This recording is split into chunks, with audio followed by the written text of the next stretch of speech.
The official inquiry into Queensland's devastating and deadly floods got underway in Brisbane this morning. It's expected to last a year and will examine every aspect of the disaster. 35 people died in the catastrophe, which began just over 10 weeks ago, and some people are still missing. Reporter Francine Norton joins me now from outside Brisbane Magistrates Court. So, Francine, what's happened so far? Good afternoon, Ros. Today was a directions hearing for the inquiry. It only lasted about half an hour.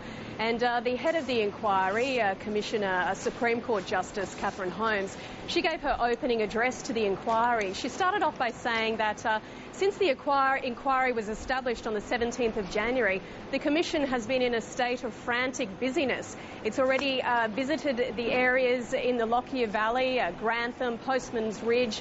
The inquiry intends to revisit those areas. But Commissioner Holmes also said that these floods across Queensland have really been the product of nature at its extreme. But if there's any way that this inquiry can things that need to be improved, then it will aim to do that.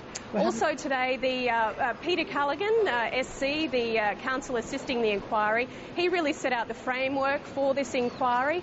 There'll be advertisements in the weekend newspapers calling for submissions to the inquiry.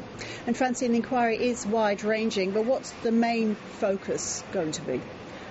Well, there is a vast amount of issues that this inquiry needs to address. They'll be looking at the preparedness of the federal and state government and local councils, as well as emergency authorities. It'll also be looking at dams, in particular Wivenhoe Dam, whether that was managed properly, particularly in relation to the release of water from the dam during the floods in Brisbane. It'll also be looking at weather forecasting and early warning systems, as well as land use, whether there needs to be any changes to the way land is developed across Queensland. Meanwhile, the heartache goes on in the flood area itself. How many people are still missing? Well, police are saying at this moment there are still 7 people missing, mainly in the Lockyer Valley, but they're warning that some of these people may never be found.